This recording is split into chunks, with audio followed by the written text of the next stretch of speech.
Hello and welcome to our program Where God Weeps. Today's world is changing rapidly. Globalization and technological advances are changing the nature of communications and, for all intents and purposes, eliminating borders. So too the Church is needing to adapt, especially in its understanding of mission and evangelization. Today, to tell us more about this new sense of mission, it is my very great privilege to be speaking with Fr Michael McCabe, a member of the Society of Missionaries for Africa, and himself a missionary for many years in Liberia, Zambia, and presently in Nairobi, Kenya. He is also the author of numerous publications on Mission Theology. Father Michael, thank you for being with us here today on our program. Thank you, Mark. I really think this is a great privilege for me and an opportunity for me also to witness to my missionary vocation.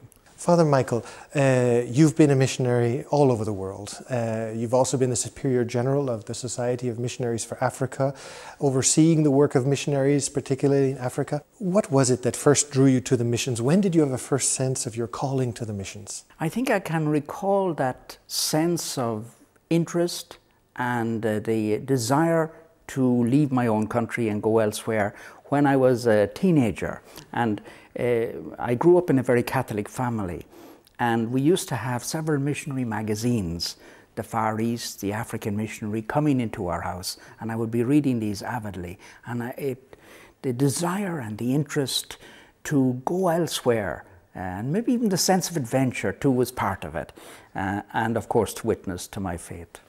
How would you say that mission has affected you as a person? How has it changed you as a person? I think I've gained an enormous amount from my experience, especially of Africans. And I suppose I've learned more from them than I would feel I have taught them, or I gained more from meeting them. You know, I think people in the Western world and where I grew up, we were always worrying and anxious about tomorrow. And in Africa, I met people who were free of that worry, who lived for today, who could celebrate, who were very generous in welcoming, and their sense of humanity, their sense of welcome, of community, had an enormous impact on me. What would you say on the other side would have been the most difficult or the most challenging aspect of your missionary life? Well, I think seeing the poverty in many parts of Africa, seeing the terrible circumstances in which people lived. And while I was in Liberia also witnessing the trauma of war and conflict and the effect that that had on people and especially on children, I think that was a terrible experience. It's horrific, especially when we see the pictures of what happened. I can imagine that must have marked you terribly. And I suppose the sense of impotence of not being able to do anything. Exactly, not being able in any way except just to be present to people. That was all we could do. We couldn't solve the problems. We couldn't end the conflict. You could only listen to them afterwards. Listen to their stories and feel for them and pray with them. In reflecting on your life, would you change anything? I don't think so. I'm very happy with my life, really. I wouldn't change anything. I often say that when people ask me, say, well, you're 40 years a priest, would you change anything? I don't believe I would, because the fact that I've remained open to whatever was coming, which in fact I learned from Africans really, enabled me to enjoy my life more than if I had planned it myself. Father, you've not only lived the missions, but you also have written a lot about the missions. You've written numerous publications and articles about mission theology. Today, our understanding of mission, or actually I should ask you the question, is our understanding of mission today changing, and what is mission today? Well, I think it has changed. There's much more emphasis on mission as a two-way process. Rather than just bringing Christ to people, it's also meeting a new face of Christ in people. And not just converting them to Christ, but you yourself being converted to them and having a richer understanding of your own faith through dialogue with them. So I think there's much less arrogance in mission, there's more humility, and there's a great deal of emphasis, and rightly so, on witness of life. you stated, and I would like to quote here, in a 1999 article, that church growth is primarily not a question of expanding church membership, but of becoming a more authentic sign of God's reign. Is this a new understanding of mission? And secondly, does this liberate missionaries? I think it does.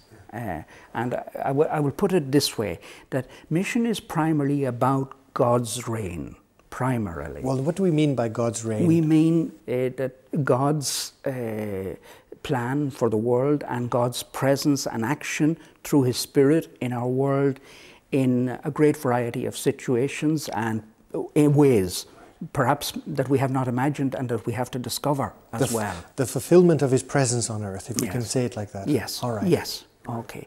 And if we see mission in the light of that and not confined just to the growth of the institutional church, I think we're liberated from a false concern for the salvation of people. I mean, God is involved in people's lives through His Spirit. But we are called to share our own experience of God with them, and we are called to witness to them in love. I mean, God is primarily love, and that's what John said, God is love. So when we are going out in love to people, we're witnessing to the presence of God, but we're also receiving from them, we're receiving love from them. So it's wider than before than establishing the church. It's not wrong to say that it's the concern to build up the church, but the church as a community of witnessing Christians. And how does this liberate missionaries then? What was the restriction that they carried from which they are now free? I think in the past, very often they were concerned with saving people through making them members of the church, and almost an anxiety to get them as quickly as possible to the baptismal font and into the church. And I think today there's a freedom from that over-concern for that, so that you can go out and witness to your faith without excessive anxiety for converting people. You can leave some of that to God. Yes. Pope John Paul II, Blessed Pope John Paul II, yes, stated in Redemptoris Missio that mission still represents the greatest challenge for the Church. How do you understand this? I would understand it in the sense that there are new frontiers of mission that are emerging all the time, that new cultures, the culture created by the media, for example, the culture that exists in the large cities, the mega cities of the world, and the culture of young people today. And these are new challenges that missionaries have to face, and they call for a new approach and a new openness. And I think in that sense we could say that mission is still an enormous challenge, and we could say even it's still in its infancy. I want to come back to the question of emerging cultures of mission, but before I do, I want to ask you, would you say that today the greater need is of mission in the traditional sense, for example, in developing areas, or is it today here, for example, in our industrialized world, where we are rejecting God through secularization, materialism, relativism, all of these issues? So where is the greatest need for mission today? Well, I wouldn't oppose the two understandings of mission, and I would say that there is a great need for what I would call re-evangelization or new evangelization in countries of the world that were formerly very Christian but are losing the sense of God and are losing the sense of the presence of God in their lives. But I would still say it's necessary to go out to others who have maybe not heard about Christ, but to go out in love, not in a desire to dominate. It's necessary for the sake of the church so that it doesn't become closed in on itself. So I think that is still a very, very important dimension of the total mission of the church. You are a member of the Society of Missionaries of Africa, and in our earlier conversation you mentioned that today the situation of mission in the society itself has changed dramatically. That is, you have less and less missionaries here, but there are more and more missionaries coming up, for example, in other countries. Can you tell us a little bit about that? I think that's the big shift in mission, actually. Mission, which was based normally in the Northern Hemisphere, in Europe and in North America, and it has now shifted to the South, to Africa, to Asia, and to Latin America, where the vast majority of vocations to mission in the church come from now. And that's the case of my own society. We are receiving over 80% of our vocations from Africa at the moment. And are these Africans staying within the African continent, or are they also coming back to Europe and to the United States in mission, if you will, mission work in these historical areas? Well, from the very beginning, we always had a mission to Africa and to Africans who were also living outside of Africa. So that still remains the case. So some of these missionaries also travel abroad, but they minister to Africans who are living in other countries of Europe or in America. A challenge, of course, is that the process of secularization has taken us, or rather centuries. We've come to the point today where we are confronting materialism, secularization, a rejection of God through a desire for our present situation. The question to you is the risk that the secularization and materialism that has taken us centuries may take only a period of generations before it has taken as much root in Africa as it is here today? Yeah, I have to be careful in answering that question, because I think that there is a profound religious sense in the African. I mean, it was there before Western missionaries ever landed in Africa. A sense of God, a sense of providence, and a desire to pray, and a delight in praying, also to pray joyfully. I think Africans had that before the missionaries ever arrived. So we didn't bring them God, so to speak. We might have brought them something more about Jesus Christ and maybe liberated them from some of the fears associated with the traditional forms of religious expression. So I think that's there. I don't think that will disappear overnight, but certainly it would be foolish to underestimate the capacity of any trend that is in Europe now not influencing Africans, because they certainly are influenced by those. Even Pope Benedict XVI spoke about Africa as being the spiritual lung of humanity, but he also mentioned that this spiritual lung can become infected. So there's obviously a great concern on part of the Church of this infection, if you will, and the impact of secularization. I want to address now the question of new frontiers, because we've been speaking about traditional sense of mission, but you've also written a lot in your publications, in your articles, about emerging cultures of mission. Can you tell us a little bit about what you mean by emerging cultures of mission, and how does the Church need to adapt to respond to these emerging cultures? Yeah, I think one of the great challenges in mission is the fact that there are new cultures emerging among the young people. There's the whole refugees. There's the whole question of women.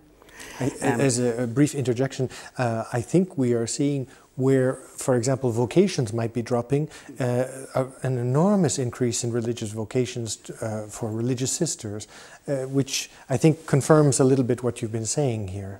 Yes, I would agree with that. Now, I think they make an enormous contribution at so many levels, especially these religious sisters, to the ministry of the Church, in education, healing ministries, in social ministries too.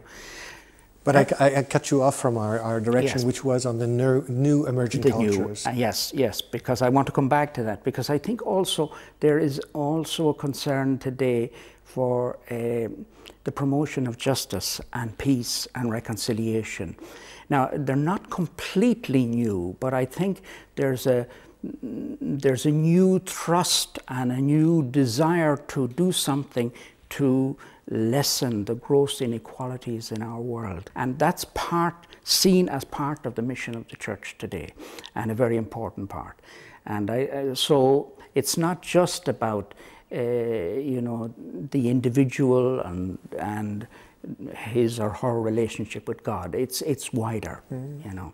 And then I would say the issue of interreligious dialogue is a vitally important dimension of mission today. Well, I want to jump on you a little bit about this question, because I wonder if there's not a contradiction that we're running into, because mission, as we understand, historically has been to communicate the love of God, and the Catholic Church, by her very nature, is a missionary church, is a church of evangelization.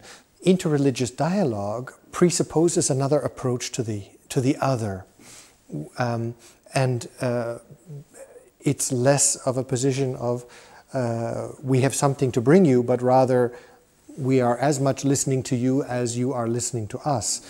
How does this work? I would not reduce one to the other. I wouldn't reduce the witness and proclamation of God's love to interreligious dialogue, nor assimilate interreligious dialogue to a proclamation agenda, if I might put it like that. Interreligious dialogue has its own objectives, and it is actually coming to understand the other better, the faith of the other person, their cultures, for example, because their religions are always embedded in cultures, and then maybe through that process deepening your understanding of one's own faith. So I think then the explicit proclamation of the gospel has another objective. That is true. It is to bring them Christ in a certain sense. Right. But I think they're not opposed, because the connecting element there is love. And if you are communicating the gospel in love, you will respect the other. So the two go hand in hand. They're not exactly the same, and you have to acknowledge the different objectives of both. But I think we can speak today of one forum of mission being mission as interreligious dialogue. And I think perhaps a key word also, because it is a thread that runs throughout this historical and present day understanding of mission, is witness. That is the presence of the missionary. I remember speaking, for example, to a number of bishops who mentioned that in Africa, the presence of the church in Africa rests on the bones of the missionaries, and many of those missionaries, young men, young women who gave their lives, knew that they were going to be going to their death because of disease. So this is an extraordinary witness which we have to keep remembering in our present day sense of mission. I think which we have to remember, never forget that, and that, as you said, the missionaries knew they were going to die within a few years of living in Africa, which was often called the white man's grave, because of the prevalence of disease which killed the missionaries. And they knew that, and yet they gave their lives for that. So it was, I think, a dramatic witness to that call to love radically, really. The witness they gave by their lives and by giving their lives was what stayed in the minds of the Africans. I'm going to jump on you again, because you wrote in an article, and I quote, "The church also needs the radical witness," to pick up on your word, "of the missionary congregations to realize the missionary calling of the whole people of God." I want to know, what do you mean by radical? So how do we understand, it was clear, radical at that time, the complete giving of self to the end of life. How do we understand radical today as in the concept of mission? I think it is still a giving of oneself, because it's still an act of love. But how I would understand it in relation to that mission to others is, you have to leave your own country and your own culture. You have to learn learn another language, get to know another culture, and sort of embed yourself in another way of life. And to do that in a lifelong commitment is still demanding, but it is a great act of love, which we still need that, you know. And even if the whole church is missionary, not everybody will make that kind of a commitment of their whole lives. And I think that's very necessary. And Pope John Paul II, of blessed memory, he also stressed this radical witness of those who give themselves for life to a missionary vocation. And he said that's we need that today. And we need it especially because there are new and bold endeavours which have to be undertaken, which will demand that kind of self-giving and commitment. Yes. You wrote as well, I'd like to quote, missionaries used to ask the contemplatives to do the praying for them while they got on with the task of preaching the gospel and establishing the church. But your response is that prayer is an intrinsic, not an extrinsic dimension of mission. So it's the unity of the person, the unity of the missionary. Yeah, the unity of prayer and action. We are no longer understanding the sense of the contemplative as being contemplative alone and the missionary as being missionary alone without this prayer. Am I getting it right? I think you're getting it right. And remember that in Redemptoris Missio, Pope John Paul II, when he spoke about missionary spirituality, he called missionaries contemplatives in action, and stressing the need for both prayer and activity. And the danger is that if you separate activity from prayer, from union with God through prayer, it can become your agenda, not God's agenda, and an activism. And there's less depth in it, and maybe sometimes less respect for people and for the presence of God with people. Right, because you approach them from your perspective rather than from that of God. Exactly, exactly. So I think that it's very necessary not to separate those two vocations. And as we know, for example, Saint Thérèse of Lisieux is considered one of the greatest missionaries in the church, although she never left her convent. Father, you also wrote, and forgive me for having quoted you back to you, but I found it very interesting. You mentioned that there was a contemporary Japanese missiologist, Kosoyuko Koyama, who criticized Western missionaries for distorting the gospel of Christ with their crusading mind and their teacher complex. And he urged missionaries to develop what he calls a crucified mind.